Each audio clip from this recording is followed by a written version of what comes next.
It's often said that in life, what truly sets people apart is their mind. Some possess sharp intellects, keeping pace with the times, constantly innovating to develop themselves. Others have stagnant minds, stuck in rigid patterns, living like stiff machines amidst a world of endless change. When people say it's all about the mind, scientifically, they're talking about thinking, specifically elastic thinking. If someone says their mind is slow, it means their thinking lacks elasticity. So what exactly is elastic thinking? Today, we'll explore it through John Medina's book, Brainrules. First, let me introduce the author so we can truly appreciate how profound this book is.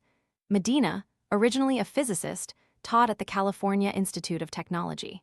He then went to the UK to focus on quantum field theory.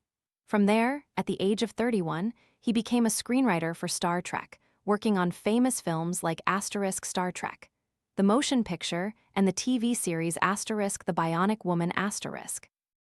He later returned to teaching at the California Institute of Technology, and that's when he worked with Hoa Kai as a co-author on the incredibly famous book, A Brief History of Time. You really have to admit, Medina is a physicist with truly elastic thinking, which I can only describe as extraordinary. What he's most interested in researching is the human brain and how we think.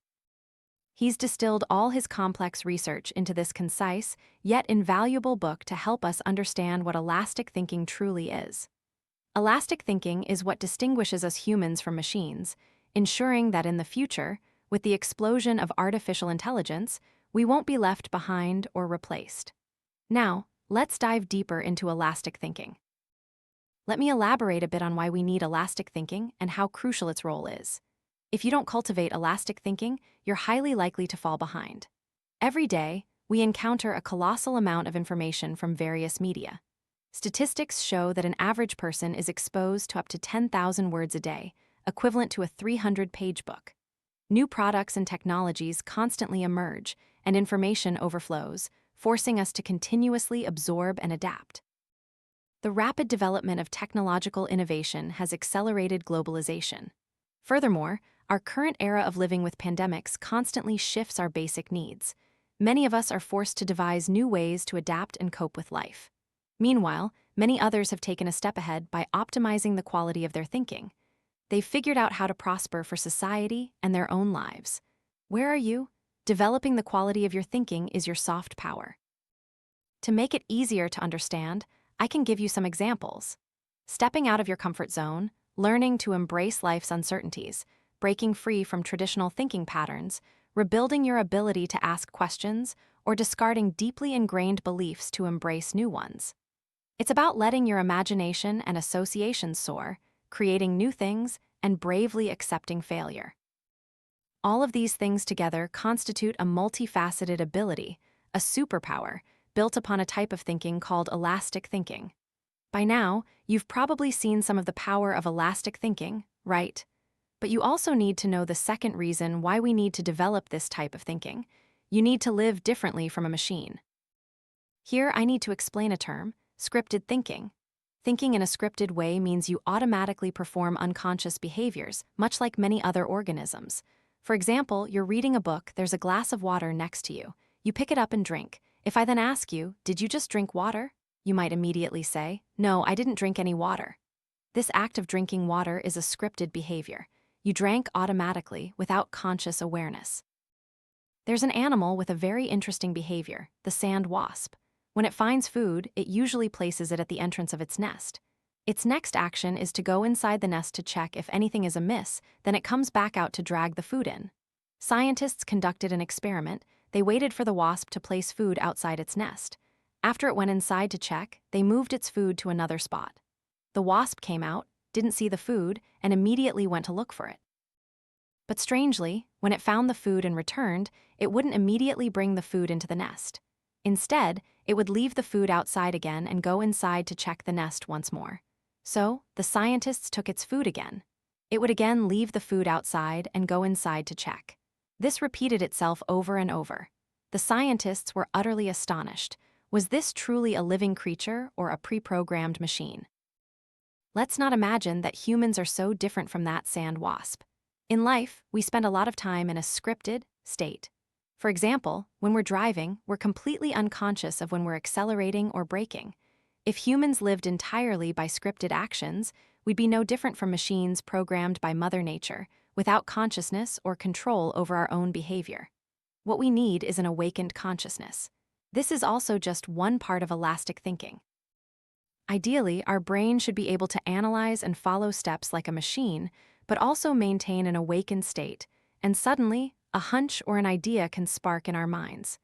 This is what people often call a light bulb moment. An idea suddenly flashes. This is the elasticity of thinking. If you constantly keep your brain in a stressed state, doing repetitive tasks and losing the balance with flexibility in your thinking, you won't be able to fully develop the wonderful power of your brain. A brain with amazing power that only humans possess. Animals, machines, or artificial intelligence cannot replace. It is a brain that can combine both analytical and elastic thinking. Humans differ from machines because we have elastic thinking. Have you truly developed your brain's full potential by cultivating elastic thinking? Now, let's move on to the second part of today's video: how to develop elastic thinking. The first method to develop elastic thinking is to awaken consciousness to reduce scripted thinking. So, what is awakening? Awakening is being aware of what you are doing in the present moment. When you hold a cup, feeling the cool glass in your hand, that is awakening. When you eat a mandarin and taste the sweet and sour flavor of each segment, that is also awakening. As you watch this video, you are clearly aware of your ears listening to every sound, your eyes following the text, your hands taking notes. You are clearly aware of every emotion and thought within you regarding what I am sharing. This, too, is awakening. The author tried many methods, but ultimately concluded that the best way to maintain an awakened state is mindfulness. In a previous video, I discussed how to practice mindfulness quite thoroughly. You can rewatch that video. Reducing scripted thinking by maintaining awareness helps you be present every second, every minute, allowing you to stay sharp amidst life's chaotic and constant changes. This is a necessary condition for building elastic thinking, but the crucial conditions are having the ability for insight and creativity. So let's move on to the second method, developing insight and creativity. In this section, we'll explore two ideas. First, how to improve the brain's ability for insight, and second, how to develop creativity.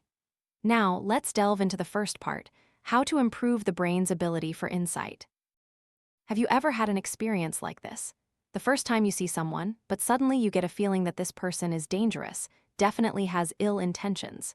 In Vietnamese, we often say you have a hunch, and often your judgments turn out to be incredibly accurate and right. Why is that? What is this observation based on that makes it correct? In reality, it's based on intuition, a true combination of your two brain hemispheres. Visually, you notice small details about that person. But this thought doesn't go into your left hemisphere, it goes directly into your right hemisphere, which is responsible for finding unclear connections. The left hemisphere, on the other hand, specializes in analytical and logical information. Then, when the left and right hemispheres combine, it gives you hunches and helps you make correct choices. This is why talented directors often choose the right actors for roles. It's due to this ability. It's not about having a sixth sense. Their ability for insight is simply very strong. So, to develop insight in elastic thinking, you need to cultivate both brain hemispheres. The left brain controls the right side, and the right brain controls the left side. So, if you're normally right-handed, you can learn to use your left hand more to develop both hemispheres. Another way to develop insight is to utilize the dark energy of the brain. In the universe, over 90% is dark matter, which we cannot see, and what we truly understand about the universe is incredibly little. As a physicist, Medina based on this theory to name this concept dark energy. This concept refers to thoughts in our brain that human consciousness is not yet aware of.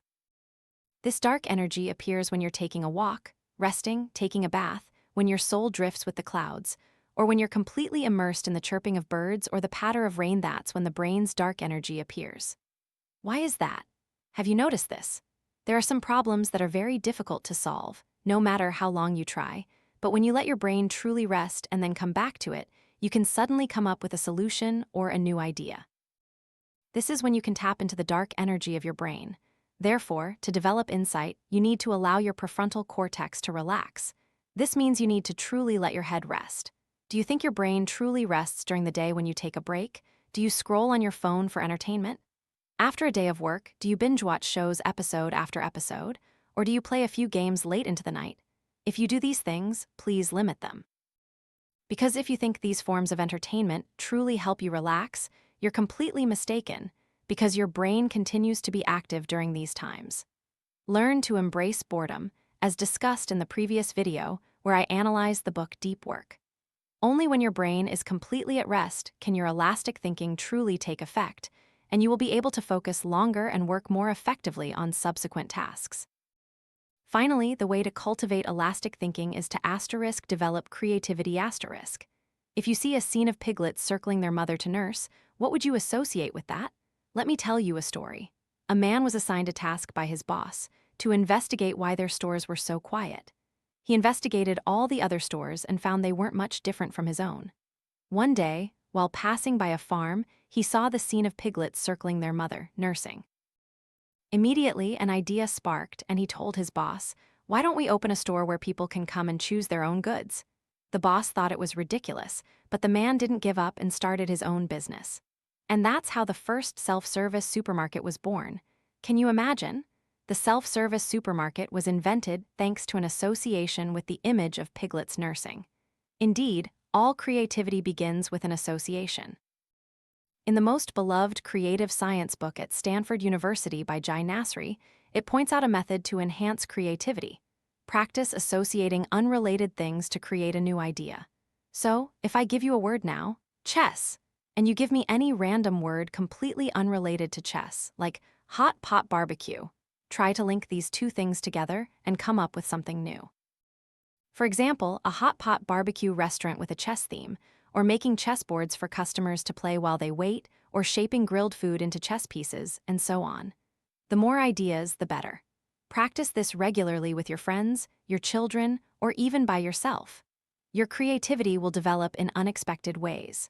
Furthermore, according to studies, meditators have significantly higher brain connectivity than average people.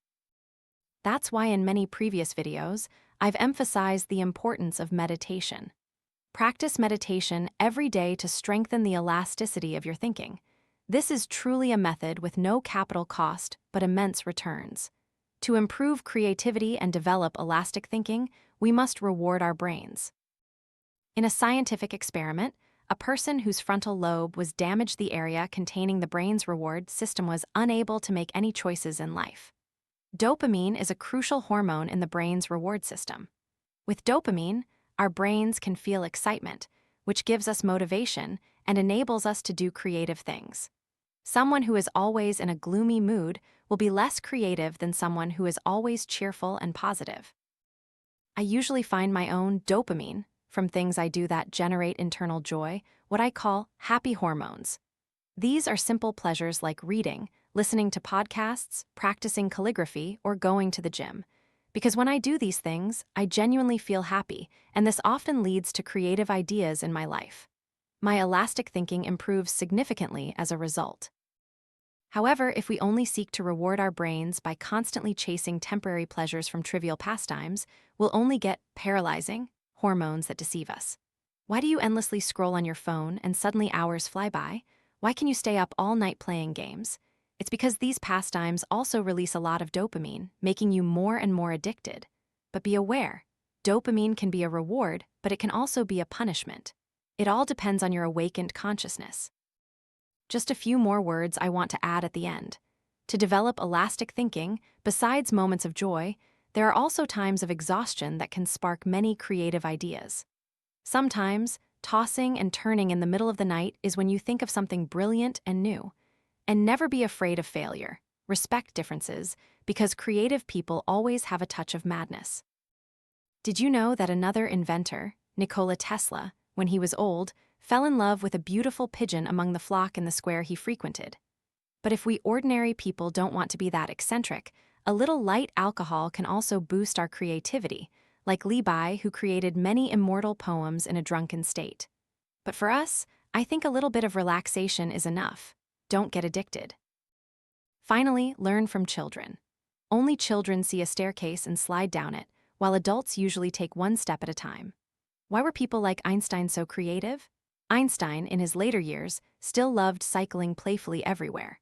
I hope you can have a mature brain with reason and logic, but also always possess a heart like a child, full of positive energy and joy, so that the elastic thinking in your brain can unleash its full power and help you develop comprehensively.